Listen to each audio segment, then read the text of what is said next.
할렐루야. 우리 주님의 크신 은혜와 평강이 오늘 하나님께 나오신 모든 분들과 함께 하시기를 주님의 이름으로 축복합니다.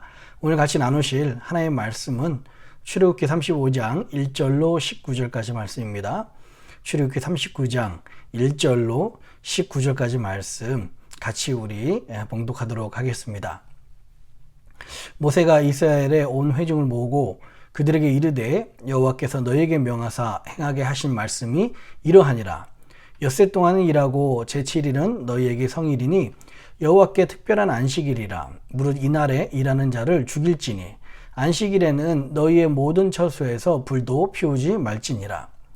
모세가 이스라엘 자손의 온 회중에게 고하여 가로되 여호와의 명하신 일이 이러하니라. 이르시기를 너희의 소유 중에서 너희는 여호와께 드릴 것을 취하되 무릇 마음에 원하는 자는 그것을 가져다가 여호와께 드릴지니 곧 금과 은과 녹과 청색 자색 홍색 실과 가는 배실과 염소 털과 묽은 양 물들린 수양의 가죽과 해달의 가죽과 조각목과 등유와 및 관유에 드는 향품과 분향할 향을 만드는 향품과 호마노며 애복과 흉패에 물릴 보석이니라.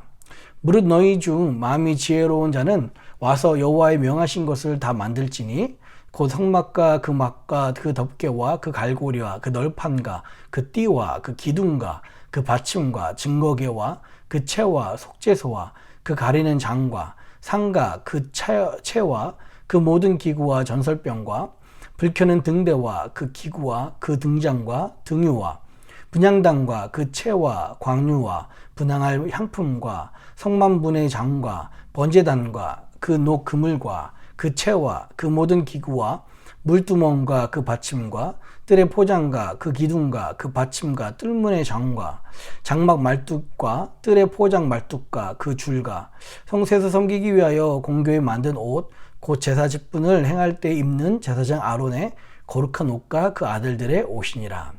아멘. 우리 같이 기도하겠습니다. 고마우신 주님 감사합니다.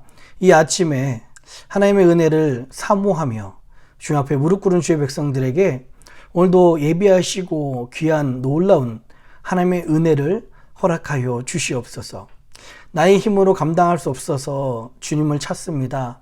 하나님, 말씀 앞에 무릎 꿇고 주님께 진실로 기도하는 이들의 마음을 흠양하여 주시옵소서. 오늘도 우리에게 역사하실 주님을 기대합니다. 이 모든 말씀을 사랑하신 예수님의 이름으로 간절히 기도합니다. 아멘. 예, 오늘 출애굽기 35장 말씀이 진행되고 있습니다. 출애굽기 25장부터 우리가 잘 아는 것처럼 하나님께서 모세를 통해서 성막을 짓기 위해서 준비를 하십니다. 출애굽기 25장부터 40장까지는 성막을 짓는 그 과정이다라고 생각하시면 좋을 것 같아요. 오늘 35장에 대해서 그 설명을 좀 드리자면, 첫 번째 이 성막을 짓는 단계가 출애굽기 25장부터 40장까지 4단계로 구성되어 있다고 생각하시면 될 것 같습니다. 첫 번째 단계는요, 25장부터 34장까지입니다. 모세를 시내산에 불러서 하나님께서 두 돌판을 주실 뿐만 아니라, 지금까지가 우리가 들었던 것처럼 성막에 필요한 모든 기구와 또 성막에 필요한 모든 예보까지 아주 하나님께서 자세하게 설명해 주신 단계가 있습니다. 그리고 두 번째는요, 35장 오늘 이 말씀부터 36장 7절까지요. 이제 모세가 성막 설계도와 이제 규례 어떻게 제사를 드려야 될 것인지 갖고 왔잖아요. 이 모든 내용들을 백성들에게 전달합니다. 근데 백성들은요, 그 내용을 듣고 마음에 감동해서 자원해서 헌물하고 헌금을 해서 성막 건립을 준비하는 단계입니다. 세 번째 단계는요, 36장 8절부터 39장 43절까지 실제로 성막 건축을 위해서 불살렐과 오홀리압이 선택되었다는 걸 여러분 잘 아실 것 같아요. 그 불살렐과 오홀리압과 나머지 책임 맡은 사람들을 중심으로 수많은 자원자들과 함께 성막에 필요한 모든 기구와 또 성막을 보시면 전부 다 이동식으로 하나님께서 지으라고 이야기하시잖아요. 그 모든 기구들을 만드는 과정이 3단계입니다. 그리고 마지막 4단계는요, 40장입니다. 최초로 만들어진 이 성막에 봉헌식을 하고 하나님께 예배드렸을 때 하나님께서 하나님의 임재의 상징인 구름이 그 성막을 덮음으로 말미암아 하나님의 영광이 저와 함께 하신다는 것을 보여주고, 하나님의 임재, 그 모든 성막을 지었지만 하나님의 임재와 하나님의 영광이 임하는 그런 단계입니다. 성막을 만드는 단계를 보면은 아까 말씀드렸듯이 이 4단계예요. 첫 번째, 명령을 받고 꿈을 꾸게 되죠. 두 번째는 이 일을 위해서 준비하고요. 세 번째는 직접 행하고 만듭니다. 네 번째는 그 위에 하나님의 영광이 임하는 거예요. 여러분, 이것은 성막뿐만 아니라 하나님께서 자신의 놀라운 사역과 그 일들을 행하실 때 이런 순서대로 하고 계십니다. 하나님께서 모세에게 그 꿈을 부어주셨잖아요. 첫 번째, 우리 지금 25장부터 34장까지 우리가 읽었던 것처럼요, 비록 자충우돌하고 우여곡절이 있었지만 하나님께서는 자신의 모든 꿈, 그 비전들을 모세에게 주시고 모세가 이제 백성들에게 전달을 하는 것입니다. 하나님의 부흥과 하나님의 꿈은요, 하루아침에 일어나는 것이 아닙니다. 우리가 요즘 이제 하나님의 부흥을 사모하자라고 우리가 그렇게 기도하자고 했잖아요. 느헤미야가 성막을 지었지만 느헤미야는 알고 있었습니다. 아무리 바벨론 포로로 돌아와서 성막을 지어도 이스라엘 백성들이 영적으로 바뀌지 않으면, 새로운 모습을 거듭나지 않으면, 예전에는 그보다 훨씬 더 튼튼했던 성막도 무너졌었는데 지금 이 보잘것없는 성막 금세 무너질 거라고 느헤미야는 알고 있었습니다. 그래서 이스라엘 백성들에게 말씀으로 부흥하자, 말씀 앞에 돌아가자. 그래서 나팔절에 같이 모여서 수문 앞 광장에서 하나님의 말씀을 나누고 하나님께서 마침 부흥을 부어 주셔서 하나님의 말씀으로 말미암아 부흥이 일어나기 시작한 것입니다. 예, 맞습니다. 우리가 하나님의 부흥을 꿈꾼다면 첫째, 우리는 그 하나님께서 주실 것들을 기대하고 그 비전을 품는 단계가 있어야 됩니다. 그리고 두 번째는요, 이 일을 위해서 준비하고 기도하는 단계가 있어야 됩니다. 그리고 세 번째는 정말 그것을 말씀을 나누고 그 일들을 행하는, 직접적으로 행하는 단계가 있어야 됩니다. 그리고 아무리 우리가 수문학 강장에 모여서, 교회에 모여서 말씀을 나눈다고 해도 하나님의 영광이 임하지 않으면 그 모든 것들이 이루어지지 않습니다. 의미가 없습니다. 마지막 네 번째 단계에 그 하나님의 영광이 임하는 단계가 있어야 됩니다. 하나님의 역사가 이렇게 이루어집니다. 한순간 이루어지는 것이 아니고요. 저는 소망하기는요, 하나님의 부흥과 하나님의 역사가 이렇게 우리들 가운데 이루어지기를 소망합니다. 우리가 느헤미야의 그 말씀의 부흥을 위해서 기도하자 계속 말씀 나누고 있는 것은 첫 번째, 하나님께서 우리에게 그 비전을 심어주신 단계예요. 그리고 우리가 이 일을 위해서 새벽마다 기도하자라고 하는 것은 두 번째 준비하는 단계입니다.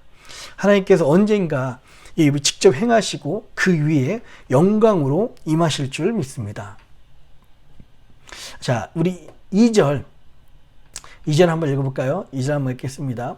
엿새 동안은 일하고 제7일은 너에게 성일이니 여호와께 특별한 안식일이라 무릇 이날에 일하는 자를 죽일지니. 예, 안식일은 우리에게 성일이라고 이야기하고 있습니다. 그러니까 하나님뿐만 아니라 우리에게도 안식일은 굉장히 거룩한 날입니다. 6일 동안에 열심히 일하다가 안식일에 쉬는 것은 단순히 육체의 휴식뿐만 아니라 육체는 휴식하지만 나에게 구원 주신 하나님을 묵상하고 영적으로 다시 한번 먹고 사느라 바빴던 내 육신을 쉴 뿐만 아니라 나의 영혼을 살찌우는 시간이 바로 이 안식일입니다. 이 안식일 날 쉰다는 것은요, 6일 동안 열심히 일하고 이 안식을 온전히 쉼으로 말미암아 하나님이 나의 모든 것입니다. 내가 지금 먹고 사는 것 하나님이 나를 책임지셔서 그렇습니다. 라는 믿음의 고백입니다. 그래서 이것을 통해서 하나님과의 언약 관계가 계속해서 유지되고 이것이 증표가 된다라고 그렇게 이야기하고 있고요. 이 안식일은요, 해도 되고 안 해도 되고 문제가 아니라 목숨이 갈린 문제입니다. 2절에 이야기한 것처럼요. 뿐만 아니라 단순히 안식일을 요즘은 대면 예배, 비대면 예배, 온라인 예배들이 있잖아요. 그래서 비대면 예배로 쉽게 드릴 수 있다 하고서 안식을 지켰다라고 생각하시면 안 됩니다. 오늘 이야기한 것처럼요, 6일 동안 열심히 일하지만 이 하루는 믿음으로 삶으로 말미암아 내 모든 삶이 하나님께 왔다는 것을 믿음으로 고백하는 그런 시간들입니다. 특별히 3절에 보면요, 안식일에는 너희 모든 처소에서 불도 피우지 말지니라 라는 그런 말씀이 있죠. 이 말씀대로 지금도 보수적인 유대인들은 주일날 되면 불 피우지 않습니다. 그럼 어떻게 먹고 어떻게 따뜻한 밥을 먹습니까? 이제 안식일날 되면요, 모든 가전제품이나 이런 것들은 타이머를 맞춰두는 거예요. 그 히터, 불이 나는 것도 식사 시간에 맞춰서 30분 정도 웜을 할 수 있도록 그런 판을 깝니다. 타이머를 맞춰 놓죠. 그래서 밥 먹기 전에 자동적으로 이게 타이머가 이제 나니까 거기서 국이나 빵이나 이런 거 이제 스프겠죠. 스프나 빵을 대표해서 이제 먹게 되는 거예요. 그만큼 이들은 하나님의 말씀을 지키려고 몸부림칩니다. 언제부터요? 바벨론 포로로 돌아온 이후부터 이들은 이 안식일이 얼마나 중요한 것인가를 깨닫기 시작했던 거예요. 자, 5절입니다. 너희 소유 중에서 너희는 여호와께 드릴 것을 취하되 무릇 마음에 원하는 자는 그것을 가져다가 여호와께 드릴지니 곧 금과 은과 녹가라고 그렇게 이야기를 하고 있어요. 하나님의 그 회막을, 하나님의 그 성막, 성전의 그 전 모습이죠. 하나님의 그 회막을 짓되 어떻게 지으라고요? 무릇 마음에 원하는 자는 그것을 가져다가 지으라고 그렇게 이야기를 하고 있습니다. 억지로 인색하지 말고 하나님께 자원함으로 드리라고 그렇게 이야기를 하고 있습니다. 특별히 고린도 후서 9장 7절에 이렇게 말씀하고 있습니다. 각각 그 마음에 정한 대로 할 것이요 인색함으로나 억지로 하지 말지니 하나님은 즐겨내는 자를 사랑하시느니라 라고 이렇게 말씀을 나누고 있습니다. 여러분, 이것은 헌물에 대한 것입니다. 헌금에 대한 것이고요, 거룩한 성물에 대한 것입니다. 마음이 원하는 자가 그 성물을 들여서 이 성막이 온전히 지어졌습니다. 오늘은 19절까지밖에 읽지 않았지만 그 뒤에 보면 이스라엘 백성들이 이 말씀처럼 모든 자신들이 필요한 것들을 성막에 짓기 위해서 필요한 것들을 가져오고요, 그것이 오히려 넘쳐나는 역사가 있었습니다. 마음에 원하는 대로요. 네, 맞습니다. 우리가 예물을 드리는 것은 단순히 사람들 때문이 아니고요, 하나님을 향한 우리 믿음의 고백입니다. 우리가 어떻게 드려야 됩니까? 억지로나 인색함으로 드리지 말고 그 마음에 정한 대로, 마음에 원하는 사람이 즐겨내는 마음으로 하나님께 드려야 됩니다. 즐겨내는 자를 하나님께서 사랑하신다고 여기 고린도 후서 9장 7절에도 그렇게 말씀을 하고 있습니다. 혹시 여러분들이 아직 헌금을 드릴 마음의 준비가 되어 있지 않다면, 혹시 여러분들이 물질에 대해서 좀 더 정리해야 될 시간이 필요하다면 억지로나 인색함으로 하지 말고 충분히 기도하신 이후에 또한 하나님께 드리는 것으로 자원한 마음으로 드렸으면 좋겠습니다. 또한 여러분들이 드렸다면 이것이 사람에게 주는 것도 아니고요, 사람을 위한 것도 아닙니다. 하나님께 드렸음을, 하나님이 흠명하셨음을 믿으시기 바랍니다. 그리고 하나님이 그것을 받으시고 그것을 통해서 여러분들에게 오늘 성경에서 말씀하신 대로 복을 주시고 그 은혜를 주신다는 사실도 여러분 잊지 않았으면 좋겠습니다. 자, 이제 이스라엘 백성들이 실제적으로 하나님의 비전을 받은 그 회막을 짓기 시작하는 단계가 35장부터 나옵니다. 그 말씀을 이루기 전에 하나님께서 다시 한번 안식일을 지키라, 거룩하게 구별되라 라고 그렇게 이야기를 하고 있어요. 여러분, 성막은 어떤 곳입니까? 공간적으로 거룩하게 구별된 곳입니다. 그런데 안식일은 어떤 날이에요? 시간적으로 거룩하게 구별된 날입니다. 하나님께서는 우리의 영육의 모든 것이 구별되게 또 거룩하게 하나님 앞에 나오길 원하십니다. 오직 무엇으로 가능하다고요? 예수 그리스도의 보혈로만 이 은혜가 가능하게 된 것입니다. 오늘 아침도 우리가 시간과 공간으로 거룩하게 우리 마음을 구별되게 하나님께 드렸으면 좋겠습니다. 내가 나를 봤을 때 전혀 거룩하지 못하고 전혀 기대하지 못하지만 오늘도 예수 그리스도의 보혈을 의지하여서 하나님 앞에 나아가는 저와 여러분 되시기를 주의 이름으로 축복합니다. 우리 기도하겠습니다. 살아계신 아버지 하나님, 하나님께서 성막을 짓는 과정들을 보여주시니 감사합니다. 성막을 짓기 위해서 모세에게 비전과 꿈을 주시고 설계도를 주시고 또 이스라엘 백성들에게 그 꿈을 나누며 실제로 하나님 그 성막을 짓고 그 위에 하나님의 영광과 임재가 임하는 것을 보게 됩니다. 하나님, 우리들에게 이 느헤미야 말씀의 부흥을 꿈꾸게 하시니 감사합니다. 하나님, 이 꿈이 혼자만의 꿈이 아니라 모든 사람들에게 전염되고 모든 사람의 마음을 뜨겁게 하게 하여 주시옵소서. 실제로 사모하여서 말씀을 듣고 말씀 앞에 섰을 때 하나님께서 하나님의 임재와 영광이 우리 가운데 임하는 역사가 있게 하여 주시옵소서. 특별히 이 일을 위해서 자원하는 마음으로 하나님 정말 즐겨드리는 마음으로 이스라엘 백성들이 하나님 앞에 헌물을 합니다. 하나님, 우리도 하나님께 예물 드릴 때에 자원하는 마음으로 인색하면 억지로 드리지 않게 하시고 하나님께 드리는 예물인 것을 우리가 잊지 않게 하여 주시옵소서. 오늘도 주의 백성들 은혜 가운데 붙잡아 주시고 안전 가운데 동행하여 주실 것을 믿사오며 이 모든 말씀을 사랑하신 예수님의 이름으로 간절히 기도합니다. 아멘.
하늘에 계신 우리 아버지여, 이름이 거룩히 여김을 받으시오며 나라의 임하옵시며 뜻이 하늘에서 이룬 것 같이 땅에서도 이루어지이다. 오늘날 우리에게 일용할 양식을 주옵시고 우리가 우리에게 죄진 자를 사하여 준 것 같이 우리 죄를 사하여 주옵시고 우리를 시험에 들게 하지 마옵시고 다만 악에서 구하옵소서. 대개 나라와 권세와 영광이 아버지께 영원히 있사옵나이다. 아멘.